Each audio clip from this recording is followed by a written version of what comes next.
This Okay. conference will now be recorded. All right. So for the purposes of this record, welcome everybody. My name is Rod Soto, and I am one of the co-founders of Hack Miami and also the Pacific Hackers Meetup Conference and Pacific Hackers Association nonprofit organization. I welcome you today. We meet every 2 weeks. We basically focus on researching in information security subjects, hacking culture, hacking grassroots, and cybersecurity industry in general. Today, we're going to have a incredible presenter. His name is Jawary. Jawary is a success story of one of our organizations. I met him at the Padron campus in Miami Dade, and he was very eager to break into cybersecurity, and he worked very hard, put a lot of time investment in studying and researching and interacted with all of us, and he's now a cybersecurity professional. And today he's going to give us a presentation of the Cloud Penetration Testing 101. The reason why I say this is because I want to encourage all of you who may not be in the industry yet, or they want to break into cybersecurity, to come and join us and to follow paths like Jawary. There are many others that are very successful, and please join us. Please come to the meetings. Don't be shy to reach out to us at the Discord. We also have a Slack, but we're shifting to Discord for most of the other hacker spaces to have everybody with each other. This presentation would be published in our Hack Miami YouTube channel, and the slides will be posted in the Hack Miami GitHub channel as well. One more time, October 30th, Hack the Flag. Do not miss that event. It's a great event. Then there's possible, we haven't yet announced it, but it's likely to be a in-person meeting. We're also trying to do an in-person meeting on the West Coast as well. That would involve activities such as lockpicking, hacking drones, hacking Bluetooth, and finally see if we can see each other again. So please stay tuned, and we will announce soon. And with that, I'm gonna give it to Jawary, and take it away, man. All right. Thank you, Rob, for the introduction. Let me share my screen here. All right, does everybody see my screen? I think so, right? Yes, okay. I can see it, yep. All right. So a little bit introduction about myself. I was in the Navy for 5 years. Then after that, I decided to go get a bachelor's in chemistry and biology. Then after that, I decided to go to dental school. So let me change this 1 second. Let me turn off my camera.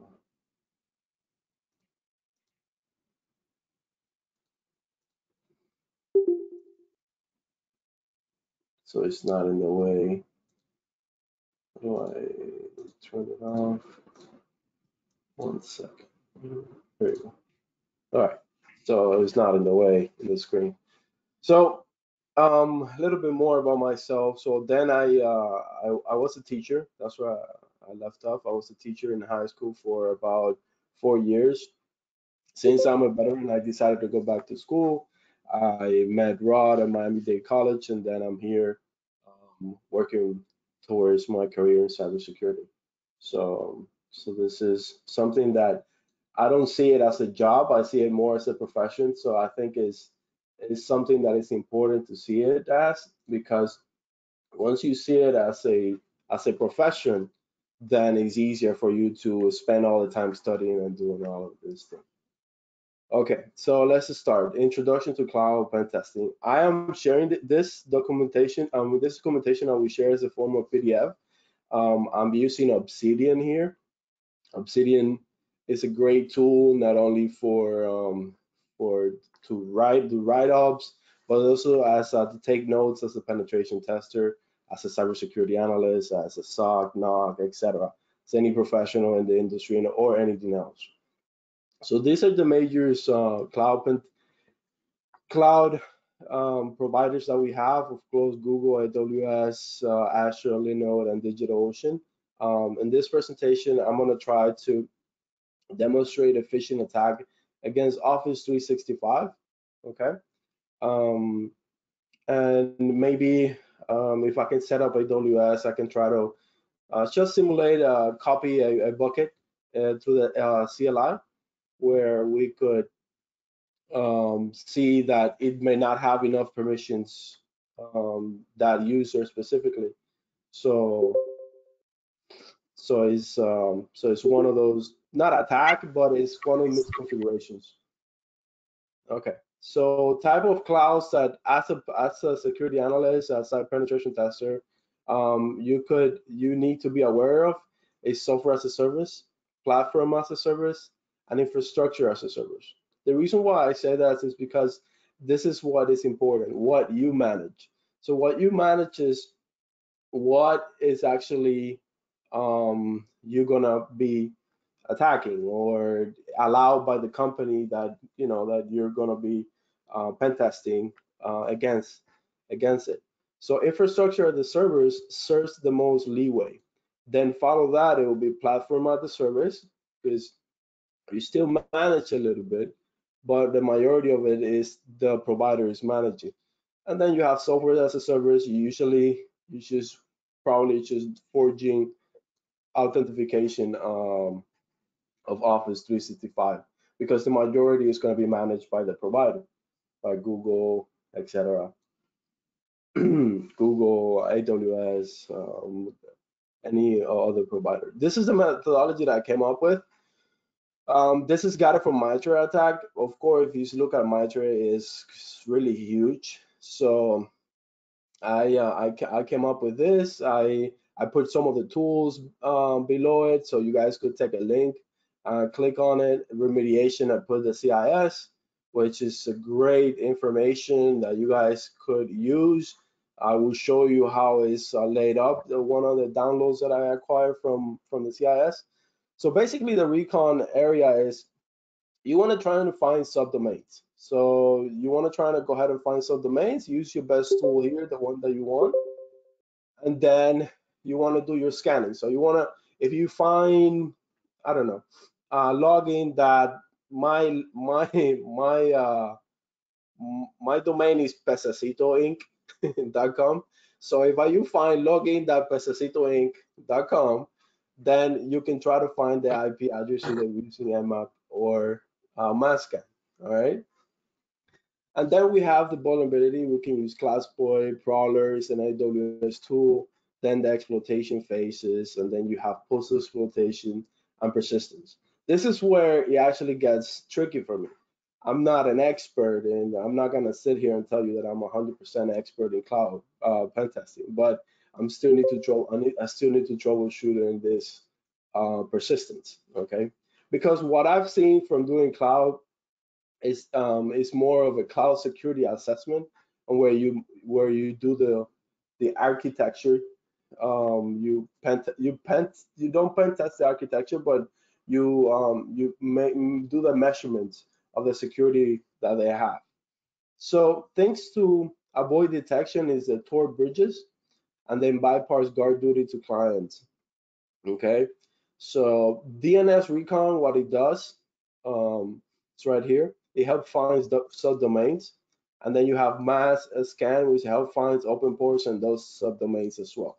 So mass scan, I think, is designed to run through the internet really quickly and fast. Okay, so what's in scope? Okay, so if I put a link here to AWS pen testing site. So basically, the EC2 instance, the net gateway, Elastic Load Balancer, RDS, CloudFront, Aurora, and then Azure rules of engagement. So if you click on AWS Pentesting, we go here, it's going to show you exactly what the customer service policy for penetration testing. So before you do anything, you want to make sure that your client understands that this is what what is in scope.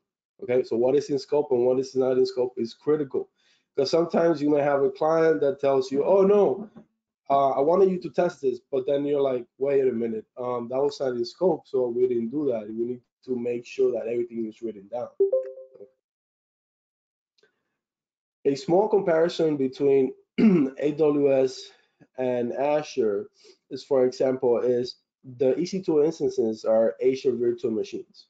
So this is just, it's not, that's the nomenclature that it uses. So virtual private cloud is virtual network. RDS, SQL database, Azure. That doesn't mean that they are the same, okay? Doesn't mean that they're the same, but it is some similarity in the service that they provide. Okay. Now scrolling down, this is important here to understand what the Microsoft Office on-prem Active Directory, what it uses, and then the Microsoft Azure Active Directory uses. All right, so as communication protocol, you use LDAP. Microsoft Azure uses HTTPS. Authentication protocol, NTLM version 2 and Microsoft Kerberos. If you're on-prem, make sure that at least they're using Kerberos. NTLM version 2 is susceptible to man-in-the-middle attack. It's susceptible to be used with responder tools and other tools out there to capture this hash. And then Microsoft Azure Active Directory, you have open authorization, I think, OAuth, and then SAML. I don't remember the exact. And then global structure, you have domain forest, tenant, and subscriptions. This was interesting for me to understand because the idea of subscriptions, you have to have every user in a subscription kind of thing. And when you're using AWS CLI, Azure CLI, you need to have a subscription based on that user. Needs to be subscribed to something. Attack matrices. I found this link here on attack matrix security stacking mappings. I put it there. That's one. And then I found this Office 365. I asked from Lina Lau. She developed this matrix of attacks. So reconnaissance, initial access, discovery, actions, and persistence again. So we are gonna try to, what I'm gonna try to show you is Azure, we're gonna phish a user. The username is Orca, it's a pececito. And then we're gonna try to have initial access. We're gonna capture the password if it's allowed. If it has multi-factor authentication, we might just use the token for that. And then we're going to enumerate through the email. And then the actions that we might see, we might copy a disk from Azure and then see if we can extract any hash dump from it. Okay. All right. So tool to practice in the cloud. These are the tools that I look into it. I use this one for, okay, hold on 1 second. Okay. I use ADAS, Azure Active Directory Hunting Lab, Azure Cloud Gold. We might use this in today since it's really good. Let me show it to you. Basically, what it is you have different attacks that you can create, and it's very easy to deploy. And once you create these attacks, you can start attacking it. Now, I have seen my first pen testing, my first, it was in AWS. It actually was they had a leaky S3 bucket, and I was able to get the AWS access key and the secret key, and basically game over from there. So sometimes you have an easy win, sometimes you don't, All right, so let's set up phishing for Office 365. I'm gonna move this out of here. Let's go back to Kali. So this is I'll be using Kali as my main virtual machine, and then from here I have two things. I have Goldfish and Pececito Inc. Now, so I can put the, let me back up track here. Okay, so if you go to Pececito, I had 305 before, but I changed it to inc.com. All right, this is Pececito Inc. All right. Now it's not secure. I didn't use start for this because this is just the purpose of this. But if you go to, I think the server is down, but if you go, you change the I learned this from a course that I took that from the Cyber Mentor, the phishing course. It was really good. You change the I for the L, and then it's gonna die because my servers is not on. So it's very similar to it, and especially in email, it's gonna be very similar to it. So anything that has ink, you can phish it. You can always take out an I and make it versus, something like that. You have to play with the domains, okay? That's something that you have to do and be creative in that sense. Okay, so let me go to,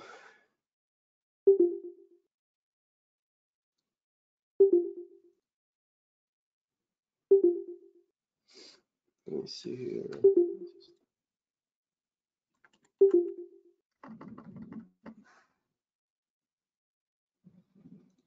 Let me go to DigitalOcean and show you. Let me log in. Google. Let me show you with my browser because not in Cali, it's not there.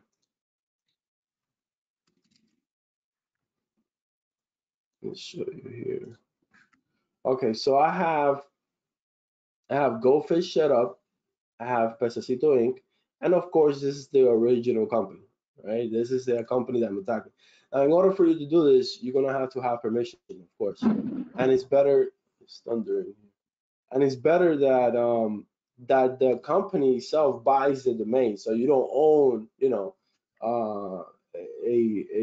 a domain that is not yours. So if they buy, you tell them, hey, go ahead, buy this, and then this is what we're gonna use for our phishing campaign, and they'll be like, oh, okay, that's fine, or whatever you guys decide and making in agreement with.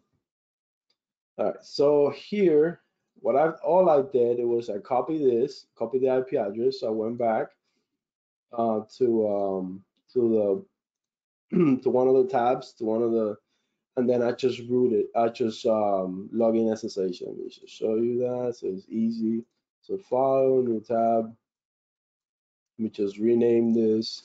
Let's rename it Goldfish. Kind of nervous here, guys.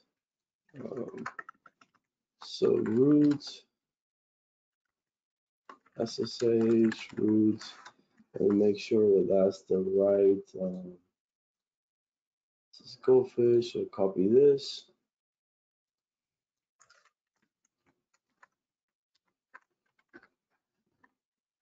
Yes. Password.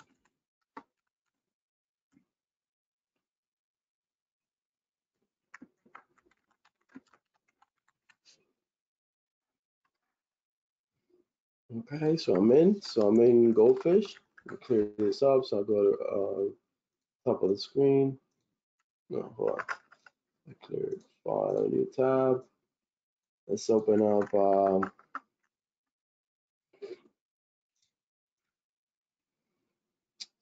our server. It's this one. So copy that. This one is very easy to use. I found it very easy to use this DigitalOcean. It's very easy and it's very cheap too. I racked up my bill in Azure to like $50-something. So yeah, playing, open up, spinning up, spinning down machines and things like that. So just be careful with it. Let me SSH into that machine. Root. Not best practice for you to always have be root, because if someone were to able to hack you, then you're root in that machine. But in any case, let me, what's the password here?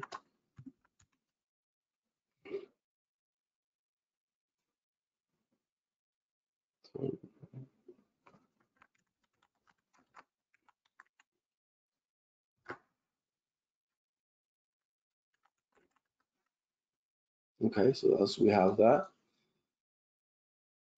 So once we have this, let's start Goldfish. So I think is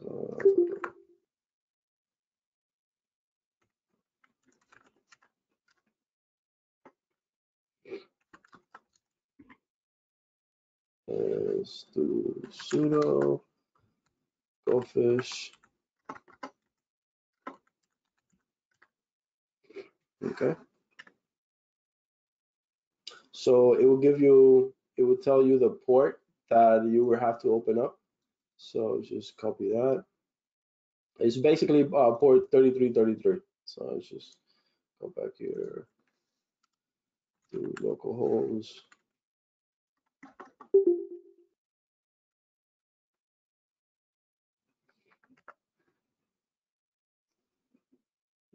Maybe you have to use HTTPS.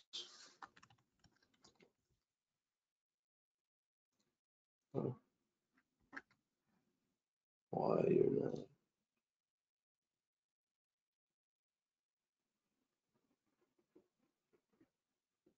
Oh, oh my God.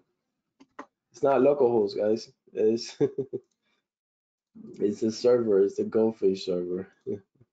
I need to get the IP. Okay. Go to droplets again. Goldfish. Copy the IP here. So we should have it here. It's HTTPS and the IP, and then 3333. Okay, advance. Set risk. There we go. We see Goldfish. Sign in. Perfect. Okay. So from here, now let's set up the other.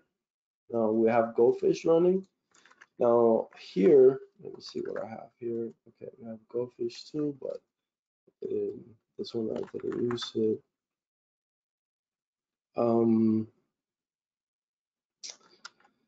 Here, what I can do is activate Evilgenics, which is, I forgot to mention, that's the tool we're using. We're using Evilgenics.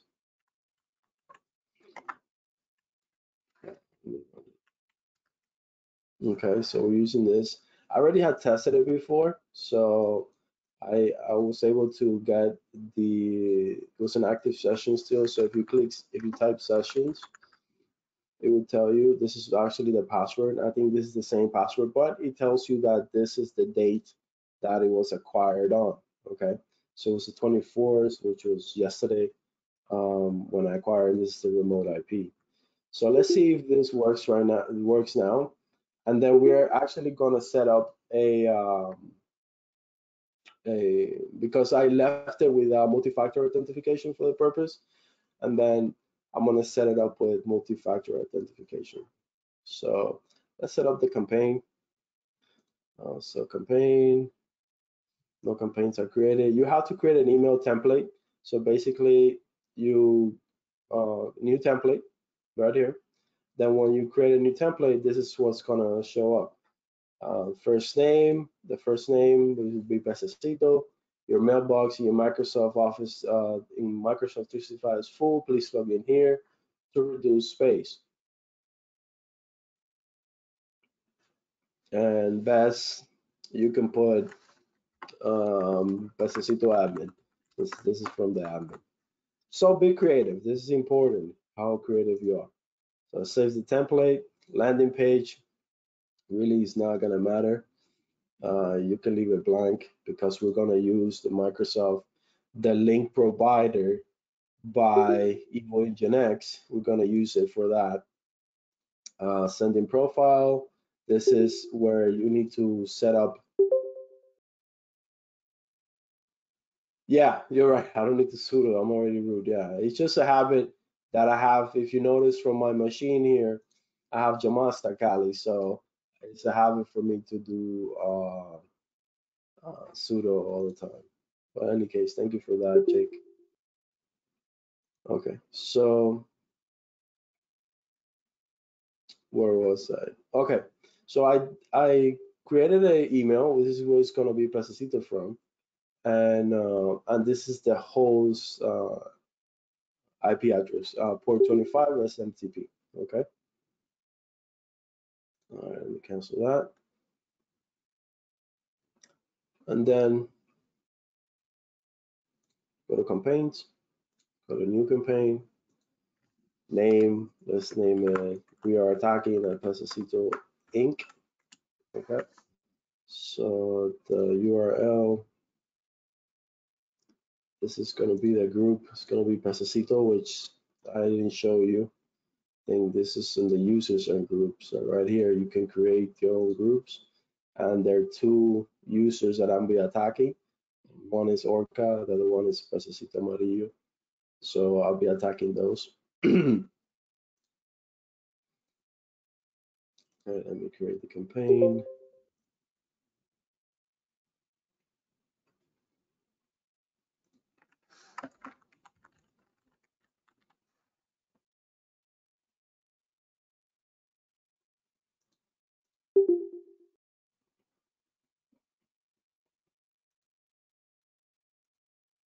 Okay, so now it tell you, well, two emails have been sent. There's two emails right here.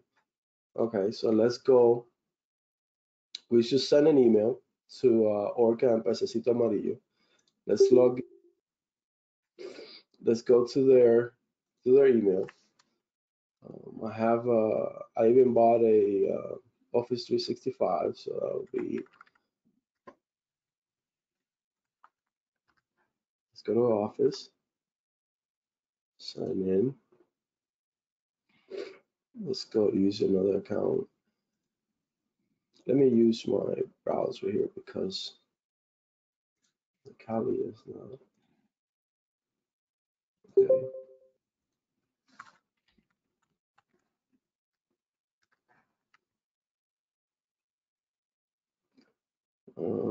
Let's do this, but this is not the one that I want. Oh yeah, I did Orca. Okay, so let's go to the Outlook.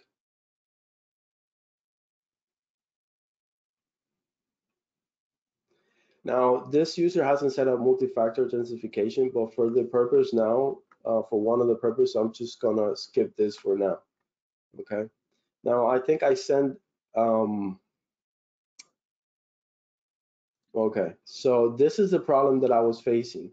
As you notice, in Microsoft Outlook is putting them in junk mail. Okay, and I was facing this. Someone can help me eventually to take it out of junk mail and put it in the inbox is difficult.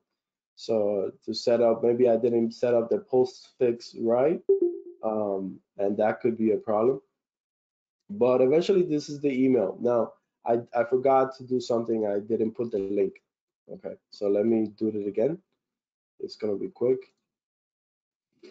Now, first, before we do anything, so I need to make sure I get the link from that I'm gonna use. So, from the initial steps, you have to do config, domain, and then the domain that you're using. Okay. So for this one is Pececito, lnci.com. All right. And then you need to put the IP address. So config, let me clear so it's on the top. So we just put the domain. Now we put the IP address. So config IP, right? And then let me get the IP address of DigitalOcean.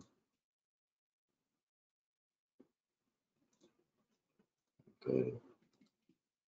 Paste that there. Okay. and then you do fishlets.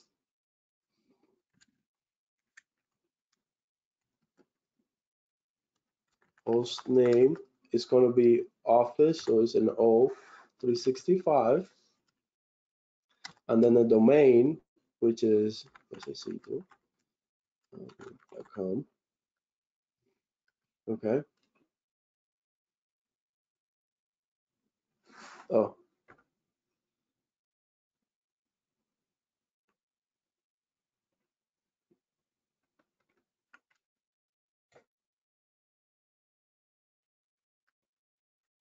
One second here.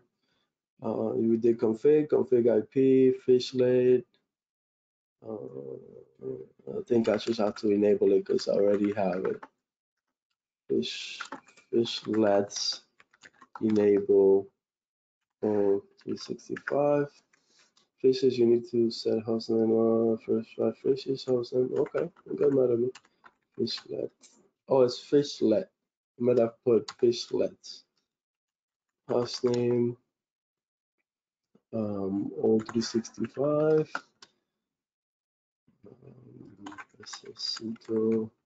Inc.com. Why are you not cooperating?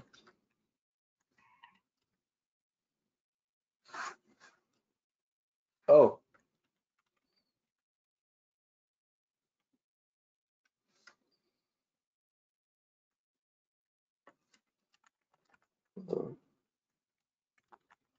Config domain.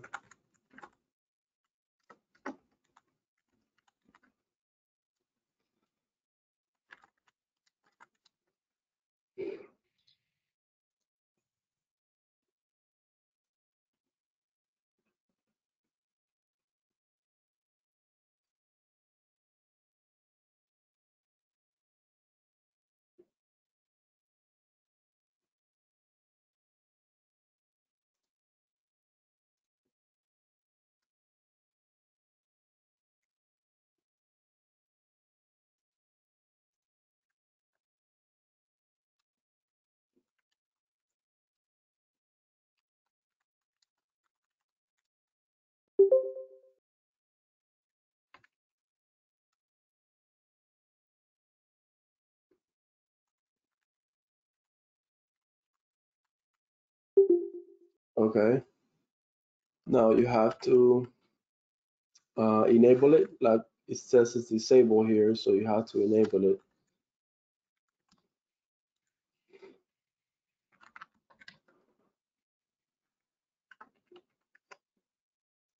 Again, there you go with my spelling.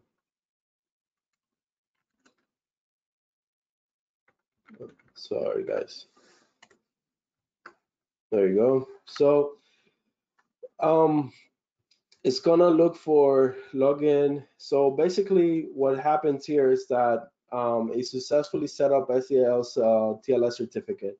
So when you go back, the tricky part here is that when you go back to your domain, let's see here, I did it in its networking, domains, Pececito Inc. You have to have it as an A record, okay? It may take some time to do it, but I have difference here, but login is important that you have it, and your WW is important that you have it, like it's asking you here to have it, okay? Now, what we do is we say lures, get URL. I think this is, no, lures create 0365, 0365. Okay, so now you do lures get URL and then the ID here, which is 1. Okay, so just copy this, and this is what we're going to send to our victim. Okay, copy the link address here, delete this campaign. I want more campaigns, and delete this and get confused. New campaign.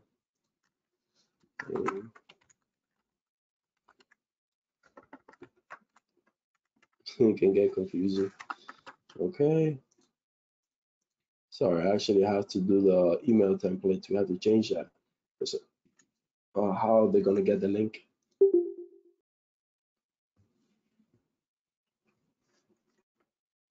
Okay. So HTML here. So here, just insert the link.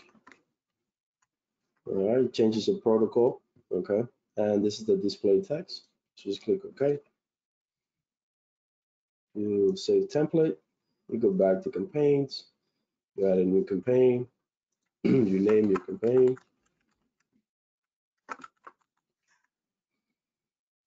Select the group of people that you're sending it to, and you launch it.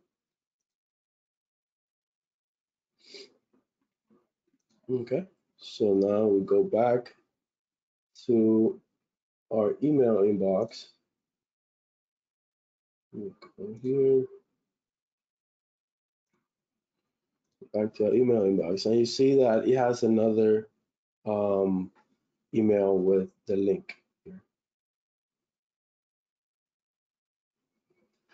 Okay, yes, Mario, this will be posted on Hack Miami website, and the presentations will be on I think on GitHub, if I remember correctly. All right, so we click here. Everything looks normal, you know, everything's fine. We're trying to sign in. It may take a little bit of time, but as the regular user, you don't see anything different. So you see Pececito Amarillo was already here, but now I'm Orca. So let me do Orca. Pececitoinc.com. Click next. Enter a password. Oh my God. Oh yeah, it was.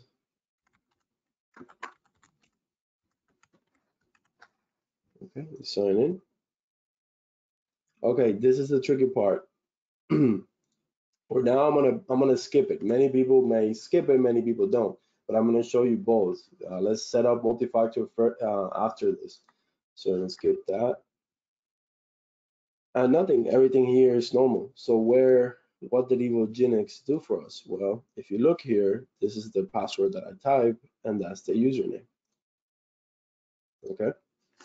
So it was a man-in-the-middle attack where it captured the password that I put with as well as the username.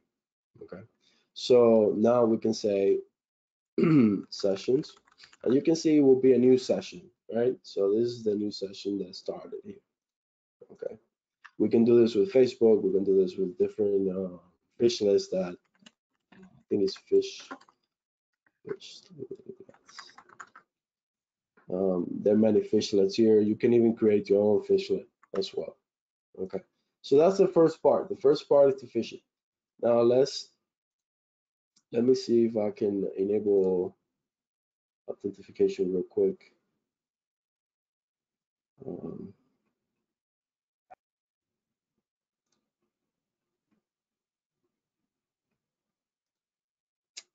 Let's go here. Forgot. Let's do next. Instead of skip, we do next. I'm gonna set it up with my iPhone. The password.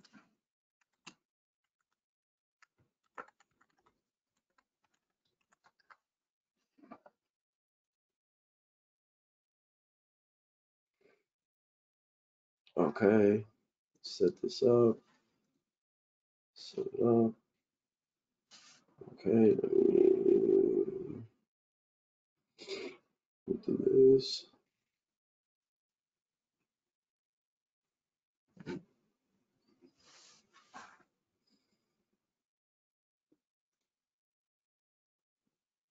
Okay, let's try it out.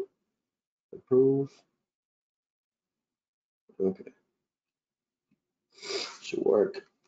Okay, next. Okay, so let's try to phish. I think Pececito Amarillo has it already, but let's try to phish Orca again. Let me sign out. So Orca was smart enough this time, and she decided that, you know, these were scams, I guess. Empty folder, yes. Okay, let's do another one.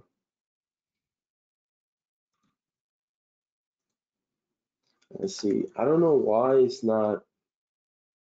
It should tell you the email was open, how many emails were open, how many people would click, and then actually this is what we want. Well, we know the submitted data because we can see it from here from our fishlets.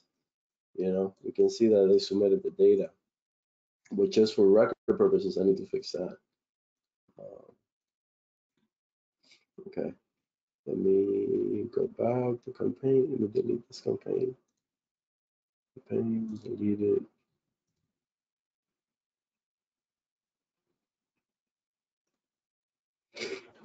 Mhm.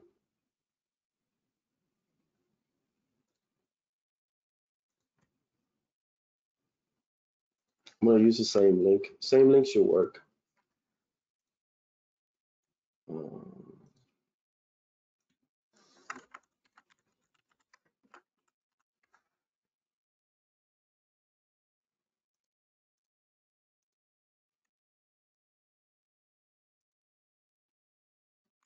Okay.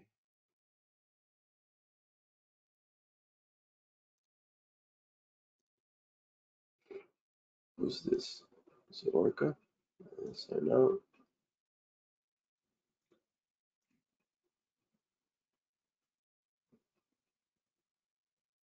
Orca 2. Okay, let's go to the inbox. Let's go to deleted. Let's go here. Let me log out of Office here so it doesn't interfere. So okay, so behind the wall, what we're looking at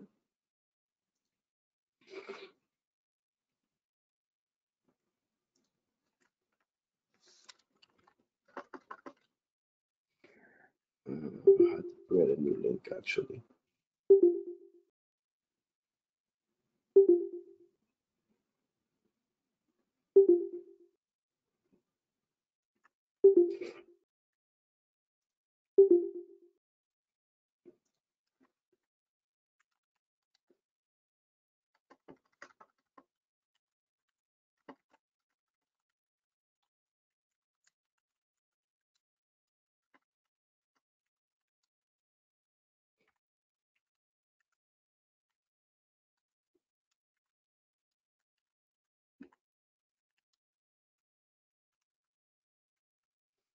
Okay.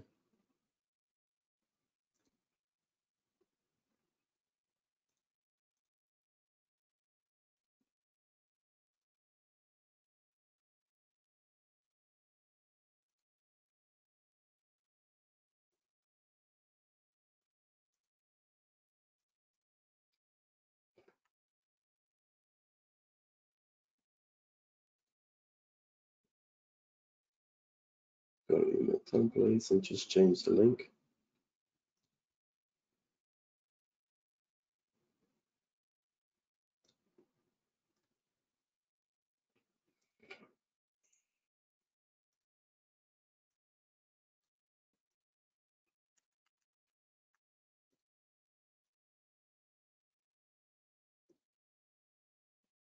Okay.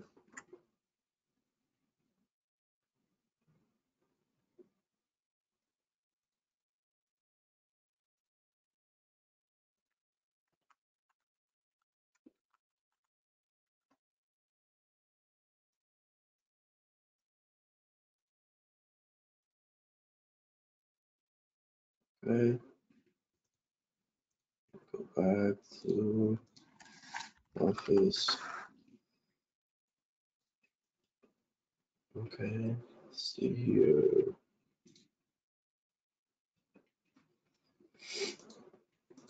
Chunk. This is the newest one to 52. Yes. So now it should be a little different because now I have multi-factor authentication when I log in. But let's go back and see what Evilgenics is doing. So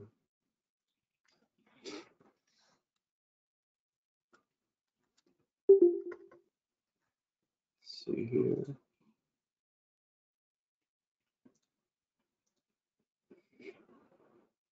Go to Orca. I don't think I set it up right.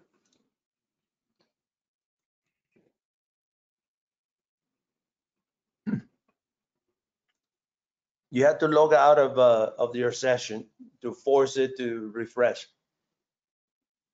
Oh, okay. In Vault 365. Oh, of all 365, yes. I can use another browser too, so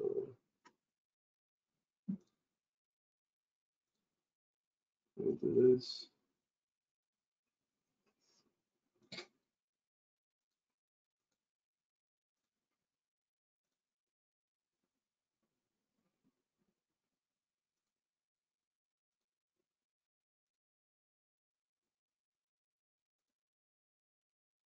Okay. We actually use another. Use Google Chrome instead. Go to Office.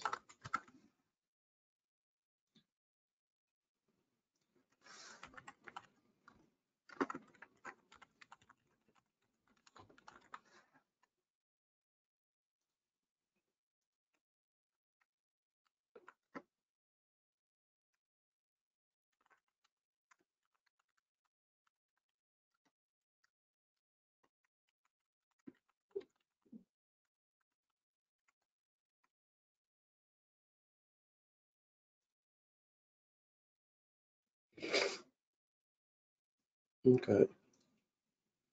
Maybe I should phish somebody else.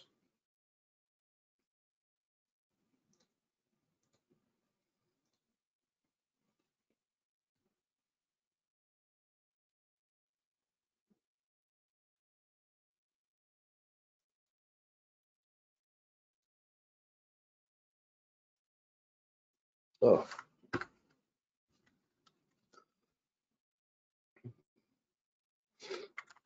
I have to do something.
To lower it, go to 65.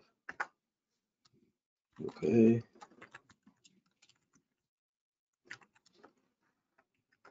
Three.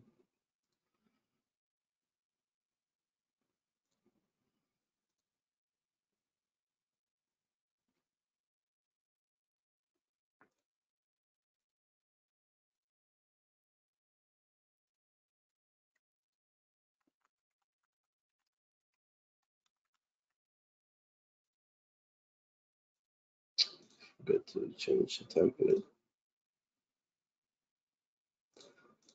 Forget to change the.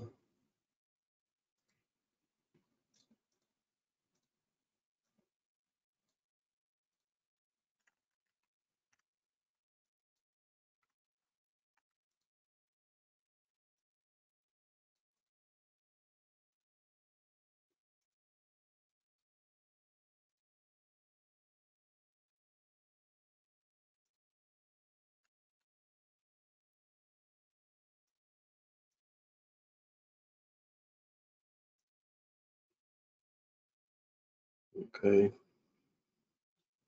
So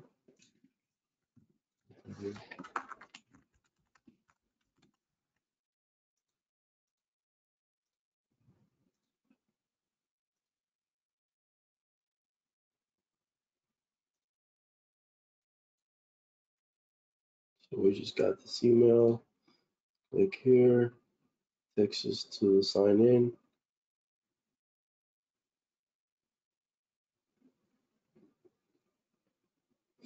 Sometimes it takes usually a little longer than anything. So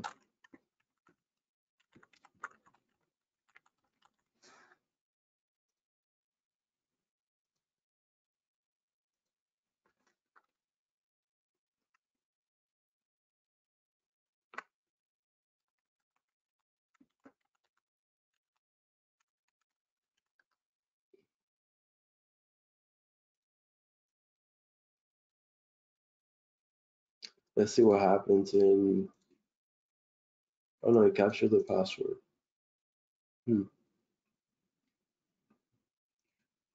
That happened to me too when I tested against a friend. It kept capturing the password, not the whole token. Well, the point is that we have, When you sign in, the thing is when you say stay signed in, it caches the session. So log out. Yeah, log out and don't tell it stay signed in. By the way, when users do that, you can literally take the cookies via Mimicat, but that's not what we're talking today. But yeah. Okay, that sounds awesome.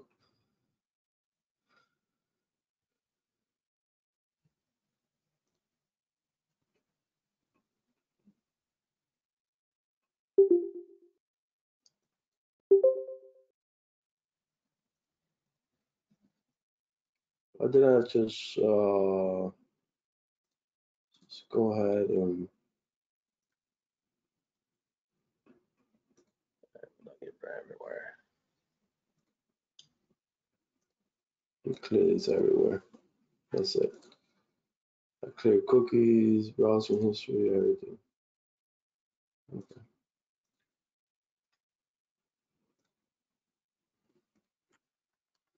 So let's see. It works.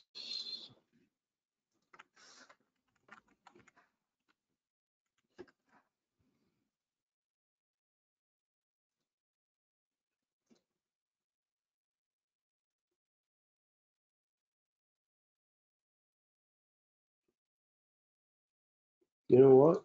Let me.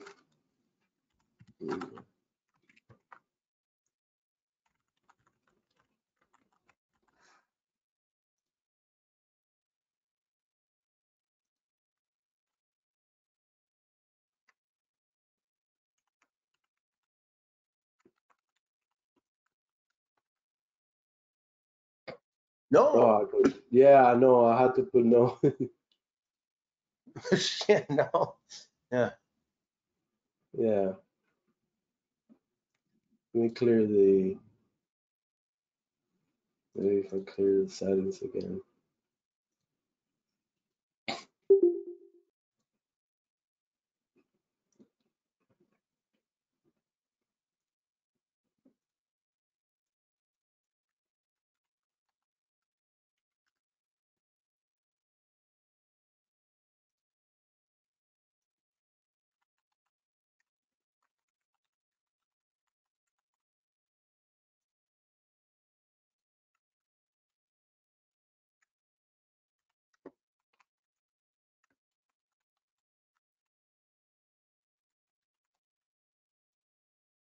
So here we put no, right? This. Yeah, say no. Okay. Now I'm gonna go to the email. I'm gonna log out from the other session.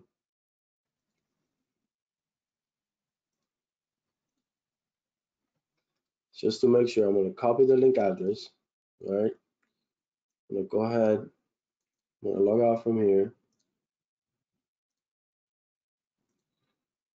I'm gonna log out from here. Okay. Then I'm just gonna paste the link here.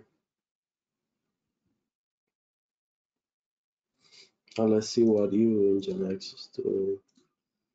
Don't tell me I have to create a new link.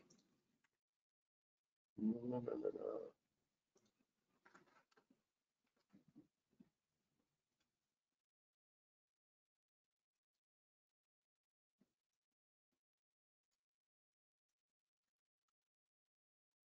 Let me create a new link real fast. It won't take long. All it is lures create enable 65.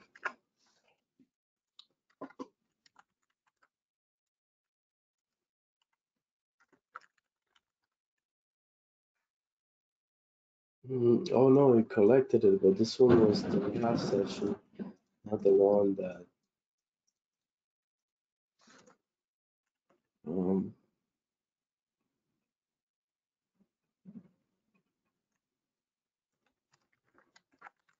we created.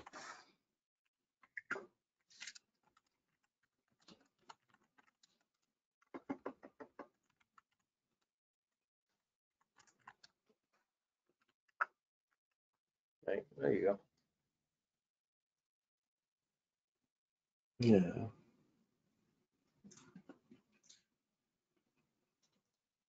I'm just gonna paste the URL in the browser so I don't mess with these sessions here. Copy paste. Oh man.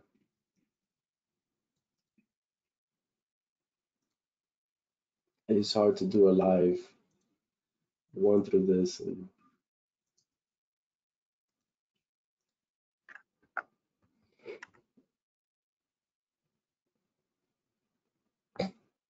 let's see what's doing in Genex. Okay.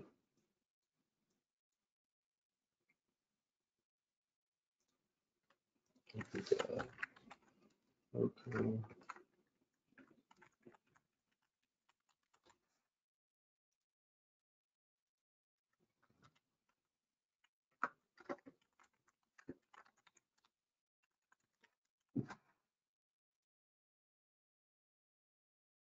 No. Oh, it captured it's not capturing the token. I don't know why.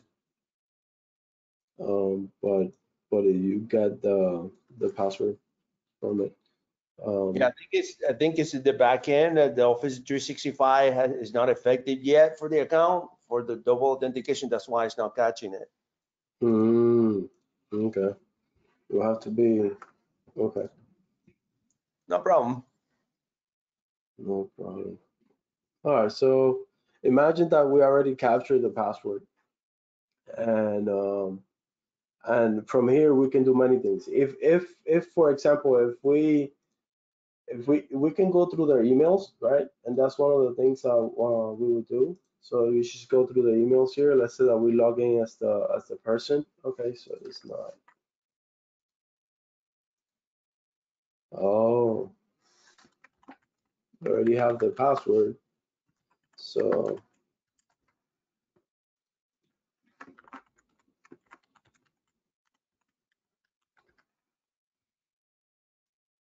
because I click no, that's why. So here, for example, some people tend to send information through via email, especially passwords, etc. Here we tend to have the access key and the secret key. But we know better not to do that, but sometimes people tend to be lazy and do it. Okay, you want to use a secure ways of doing it. I think there are services out there that allows you to send secure link between each person, so we can do that. So when it comes to this, so we can try to log into AWS from here. So I already have, I think it's already configured, but no, that's not the access key. So I need to copy this access key, paste it here. Access secret key, it's the one that we just saw. Okay, and then default region, I'll leave it as US East 1. Just click enter and then enter. Okay, so that's AWS. So if we want to do anything in the AWS CLI, we can do. But we also can have the password. So if they have AWS, they may have Azure account as well. Okay, so we can go to the portal.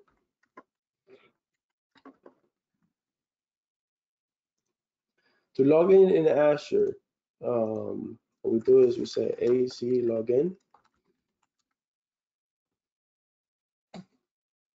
This is another one that let me use another account.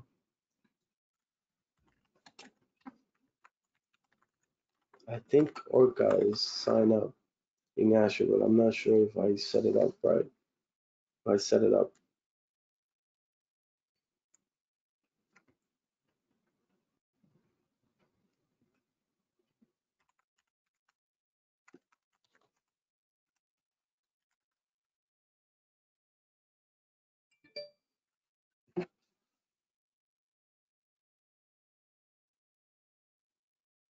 You kicked in now.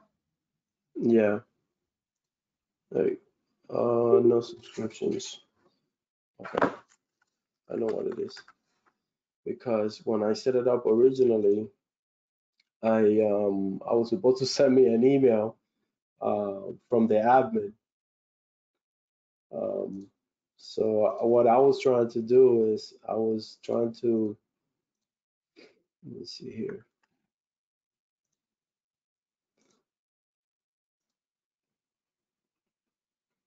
Orca, right? I was trying to do also one from Azure.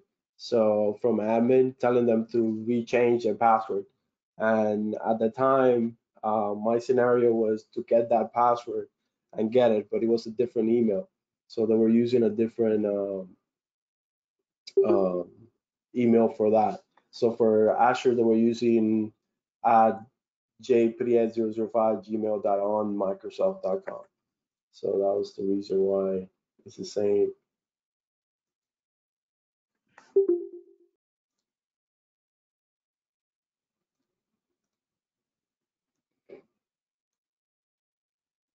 Let me close this.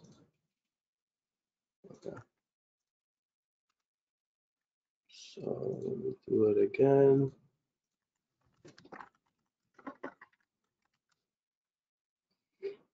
So it's this one right here. I'm supposed to send an email with this one saying, hey, make sure you change your password in Azure.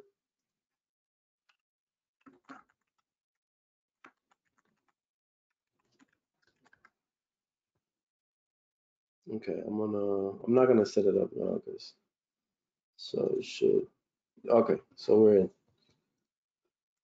All right, so basically this is the information. So now I can use, any commands that I want. So for example, since this is just basic, we can list things. So we can say, AC, I think it's VM list. It will give you a list of the VMs that you are familiar, but a better option will be for you to say, for example, let me clear it up so it's at the top of the screen, AC VM list O output as table, and it gives you here the different VMs that we have, right?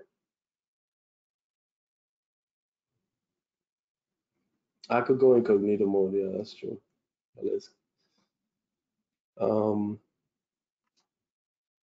Then from here, what we can do is there are different things. Since we have access to the Azure CLI, we may have access as well to the portal. We can create a VM. We can create a disk from it. So we can say, for example, AC disk list. Okay, let me do a table instead. AC disk list output table is easier. Okay, so these are the different disks that you have, and this is the maximum size. So you can only copy as much as 127. Right Now, this all depends on the rights of Orca, right? Because that's the important. So looking up, I think it's in AWS, it's AWS. Let me see how you look at the profiles.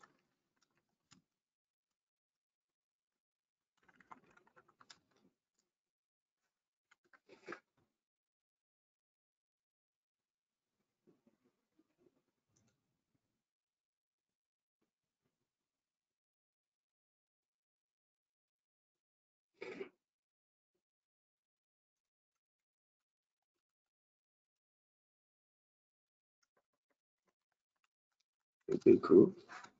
Okay, group list. So subscription ID. So this is the one. I did the egg hunting lab. Okay, so how do I look for permissions? I want to know my permissions. It's one of the first things you want to look into it. So let's see, I forgot the command for that. So it would be Azure CLI permission users.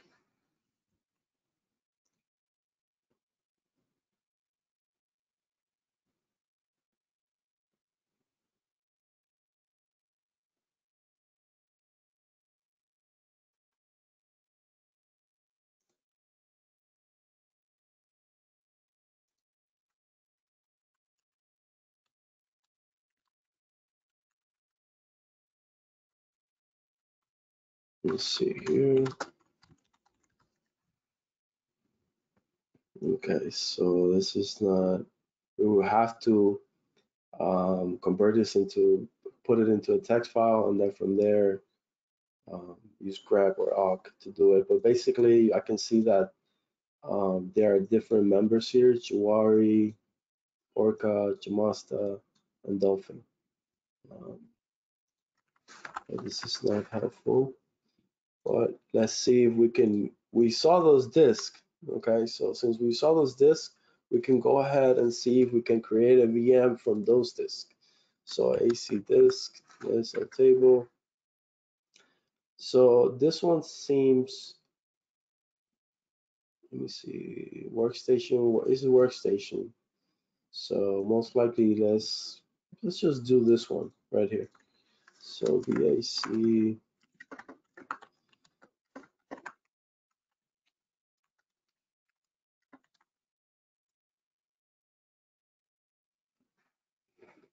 Gonna need to get the the snapshot that we have.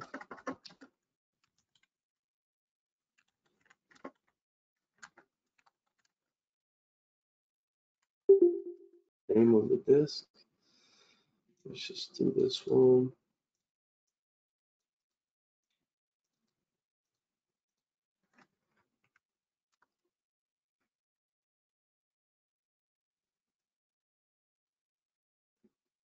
Let's see if it does it like this. Query, I just want the ID. I'll put TSV. Oh, missing the resource group. Okay. So I need to do AC. First, before this, we're getting a step here.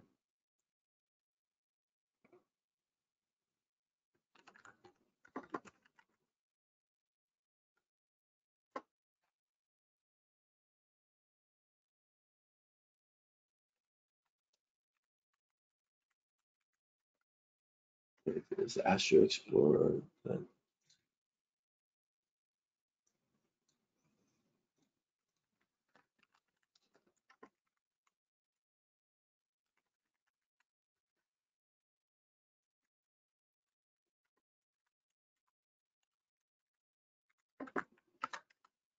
no,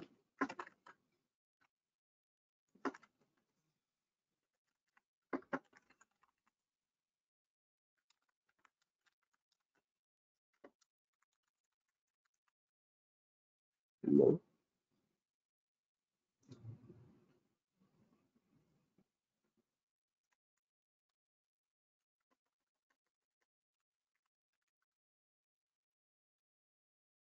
Mm.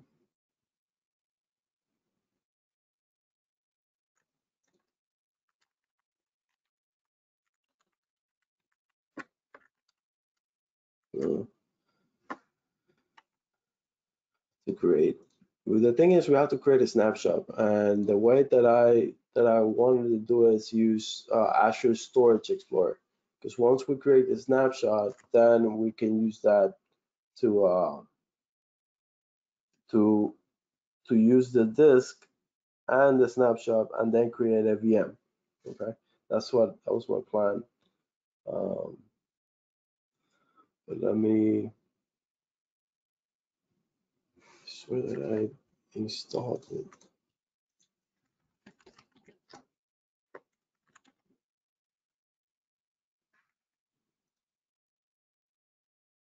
Oh,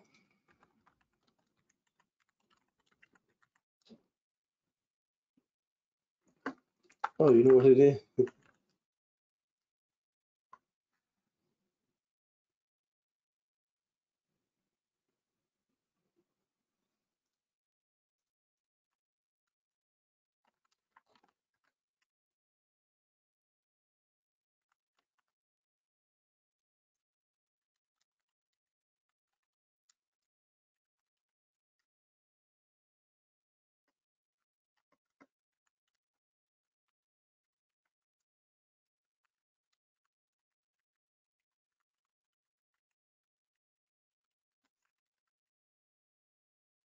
So why can you not find it?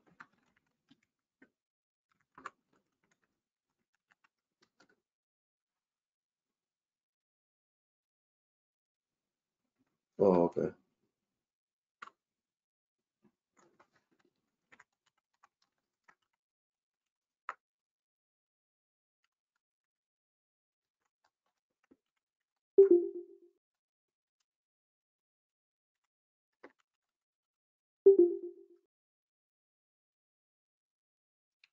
Okay, so it's asking me to do that. Let's see if it's there.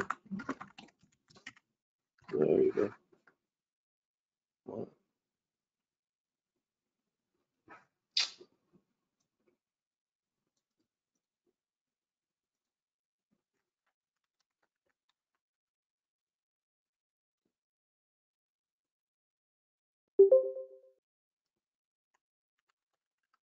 So it's a issue with Microsoft. Let me see if it's because of this.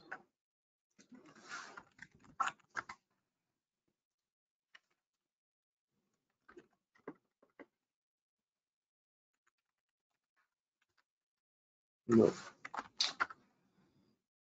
Sorry about that, guys. It was supposed to. It was working when. Okay.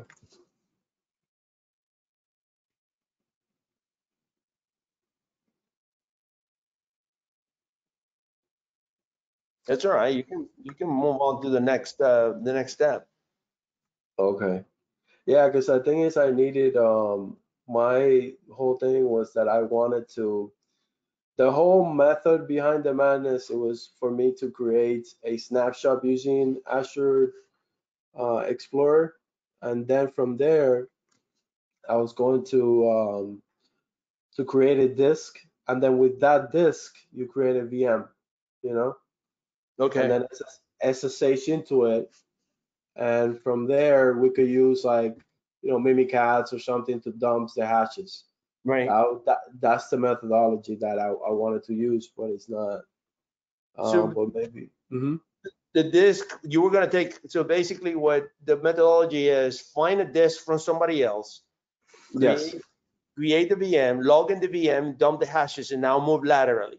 Is that what you wanted to do? Yes. Yes. That was what I wanted to do. Cool. That's pretty cool. Okay, that's fine.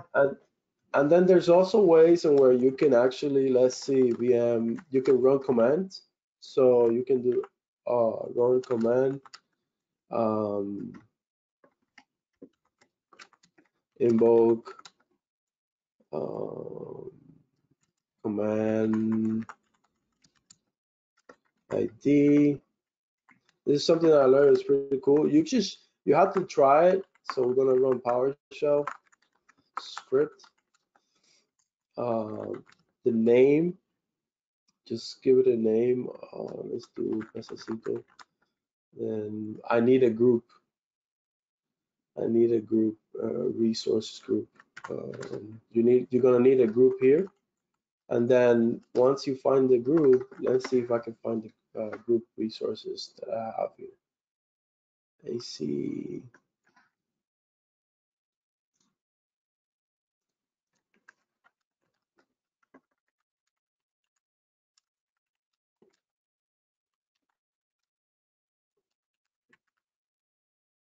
I should have wrote all the commands down actually.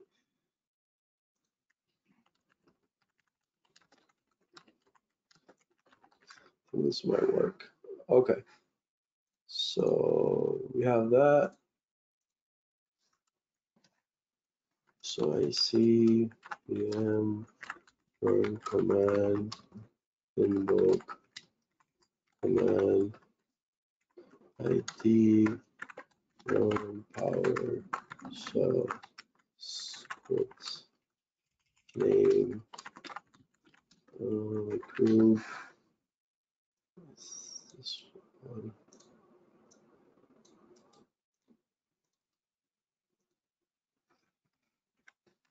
Then the script, if allowed, is something that you need to try. You know, it never hurts. You never know if you do a net exec. Basically, we're gonna add a user, and the user is gonna be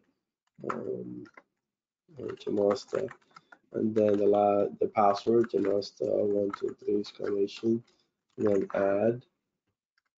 Let's see. Command ID. The following arguments require a command. Oh, my English is not very good looking. Command ID. Nope. It's not found. Not found the resource group. Let me check, make sure I have the correct resource group.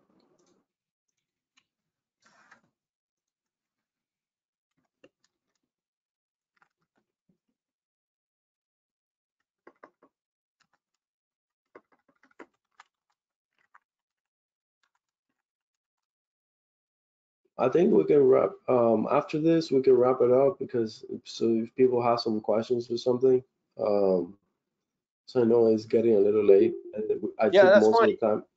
I That's took fine. most So of the now, time with fishing. yeah, You let know? me ask you this. What when you were creating data user, was that user going to be created in all VMs? This one? Yeah, when you were adding that user, where was that user going to be added to? It's gonna be created in. Yeah, I think it will create it. That's a good question. I didn't research most of it, but it will create most of all the VMs. I believe so. Yeah. Okay, so the VMs are grouped by name, right? By name, yeah. Okay.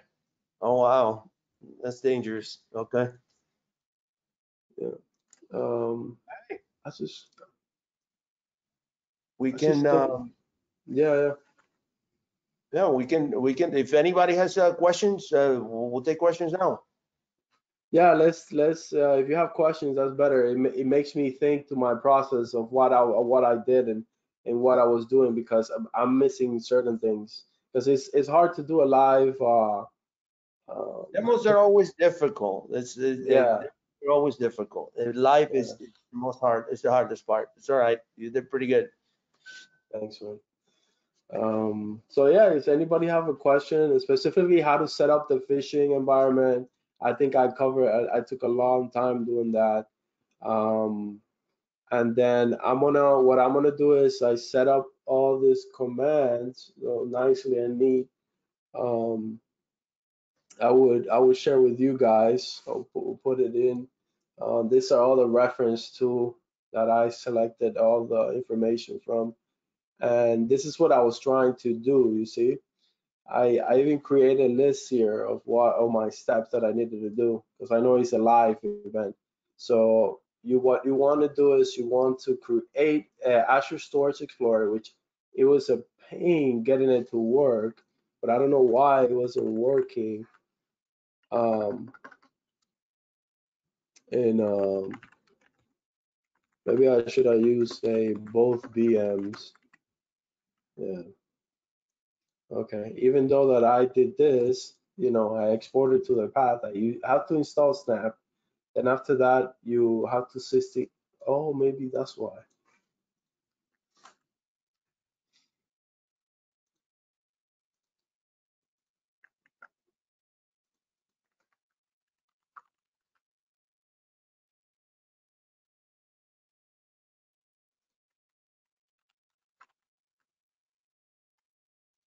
Let me do this.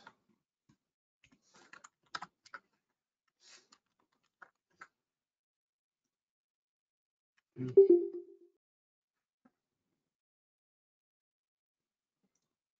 mean, it gives people idea on different attacks. No, it's not working. Okay, whatever. I'm gonna move on.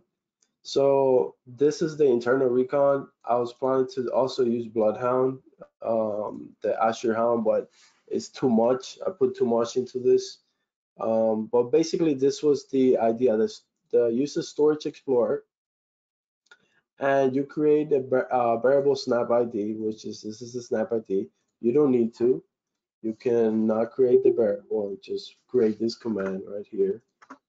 And then at the end here, you just put the ID that you get. So you put the ID, and then you create a VM.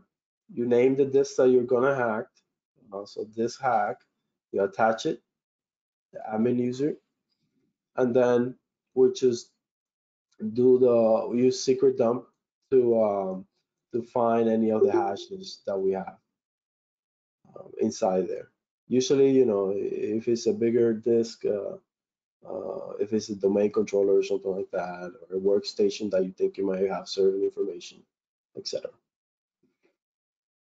And these are the reference here. All of them are here. So Thank you for the presentation. Thank you. It's been extensive. I know that Evilgenics is a pain in the ass to set up. It takes quite a bit of time, and sometimes it doesn't work. Great that you were able to set it up. I didn't know about Goldfish, for example. I seen tools like Set used to do. You can do that with Set too, but I had to take a look at Goldfish. That's something new I learned today. Okay.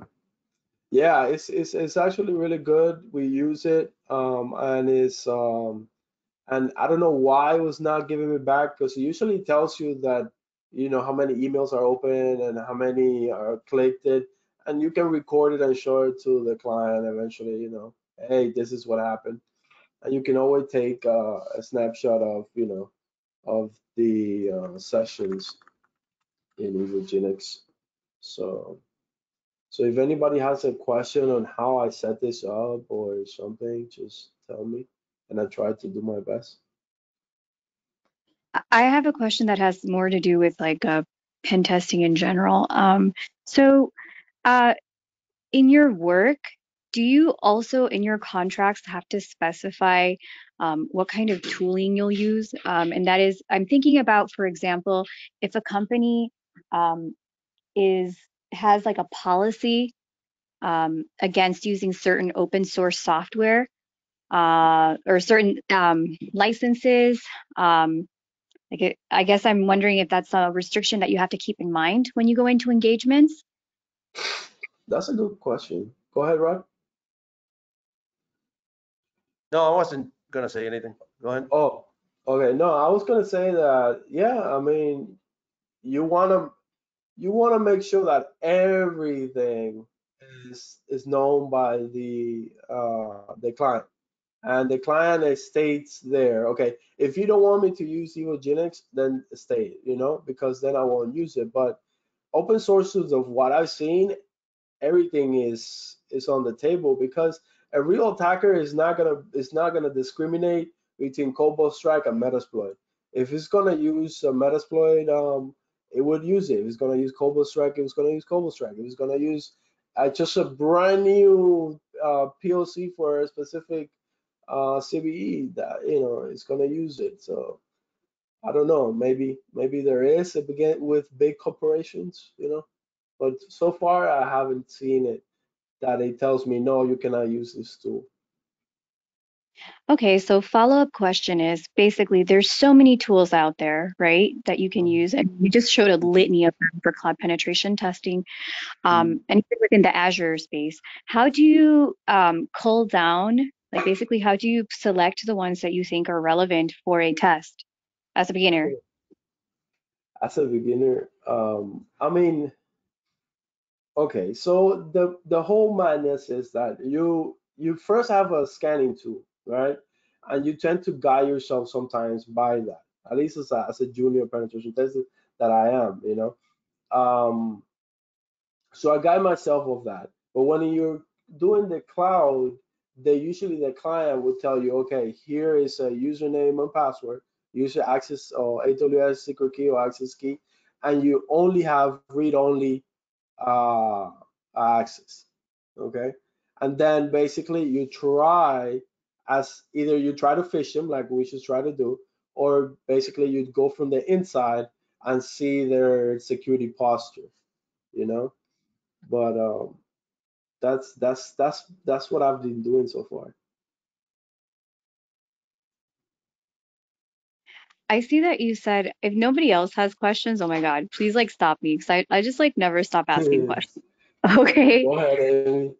Okay, so I see that you said like understanding the architecture, the overall architecture of whatever system that you're testing is very important.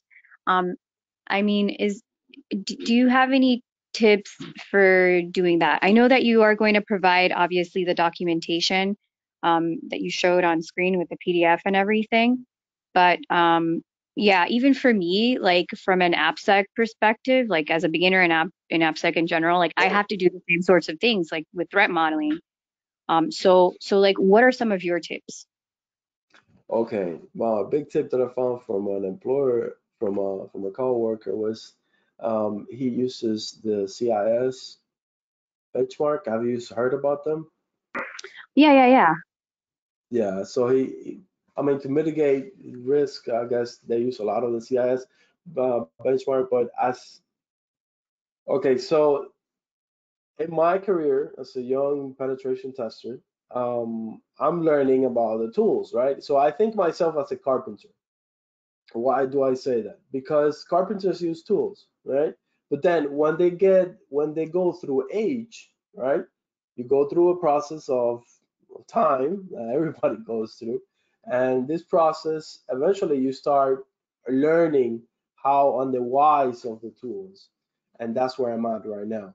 So as the point side as a developer, that part I am just seeing the side of the destruction side. I'm not seeing the side of I'll be honest, of the developer and dealing with a mess, So I don't know if I Yeah. say too much or. No, you said it correctly. I think that though there is like overlap in these two domains, and I think we could learn from each other. Maybe I'm wrong because Mhm. I'm new. It's it the So the challenges that I face are more like, okay, so how do we extract how do we extract like tribal knowledge, apply domain knowledge that maybe I don't have within a particular application catalog, and then like, create actionable items, if you will. So it's a similar process if you really think about it, or at least there's like some overlap in some of these things. Like except that I think you end up doing more like unknown environments and not getting a lot of help necessarily from service teams, for example. Yes. Like, okay, yeah. So in my case, I can ask for that, but like nonetheless, if I could think like a red teamer or That'll more be like a red awesome. teamer, I feel like I could learn. Yeah. I mean, I think that's, and if I can get the insight, and I think I'm gonna get it while it goes through time as the mind of a developer, then that make me a better assessor. I don't. Sometimes I just call me an assessor. That's all it is because I assess the cloud environment with this, the CIS benchmarks and as well as some penetration techniques that you use. Anybody else has another question?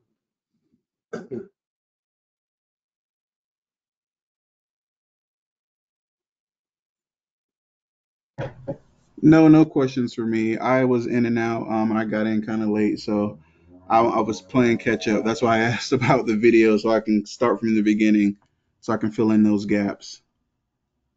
No problem, man. I just wanted to thank you for having such a thorough presentation and like going through all these mistakes and then like troubleshooting. I think that's the process. Yeah, Yeah. It's, I guess. yeah, these tools break all the time. And I remember when you told me I'm gonna put Evilgenics, and I'm like, ay, ay, ay, because I've used it before, and there's a learning curve, and then there is, the record doesn't update, the user press stays signed. There are many variables that may affect how the lures or your setup works. Yeah. Yeah, yeah. It took me some time to understand how all the domains and everything work and to set it up. It was not that easy. Ooh, one final question, promise. Okay. So, Mm-hmm. in a general sense, right, what do you think is the difference, besides like tooling and all that, um, between testing or assessing an environment that is mostly or almost that is mostly on-prem versus a cloud environment? I was thinking scale is one general theme, right? But like basically, how does that affect your strategy, if at all? Hmm. From my experience, I have okay, when doing internal external penetration testings, there's a different methods, right? You from external side, I think the first part is the same in where you're trying to fish, you know. And nowadays companies are getting a lot better. You see Microsoft just put my email into spam right away. But I'm pretty sure there are people a lot, pros out there that can do this better than I can. But as the method wise, I mean, if they give you an inside, then you're inside. No matter if you're doing cloud, of course they're gonna use different type of protocols. Like I showed the difference between OAuth and SAML and then Kerberos and NTLM, and then there are gonna be different ways of attacking it. But you know, but I guess so. I mean, I guess there are some similarities, but I don't know if Rod, can expand on that.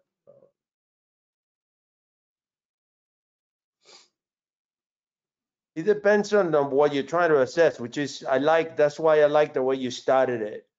Like, you have to see first, what is it that you're testing, meaning the type of cloud service.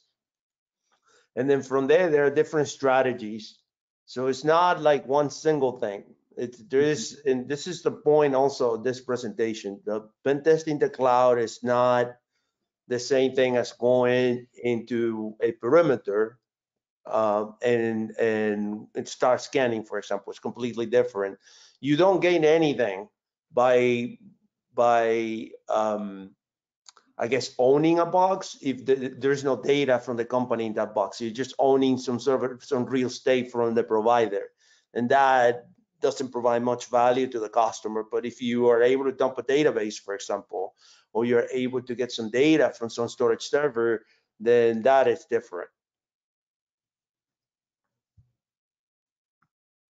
Yeah.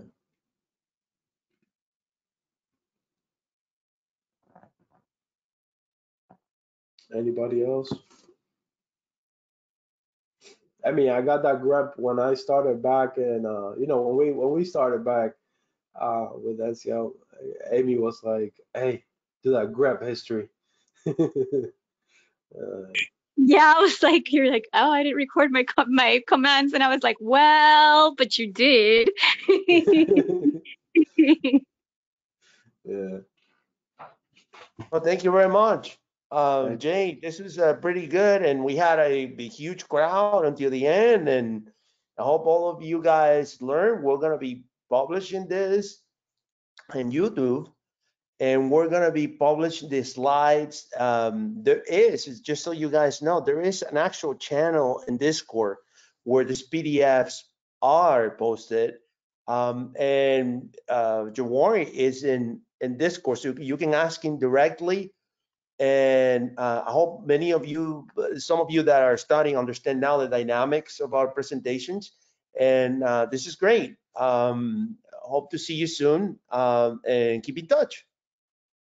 Thank you.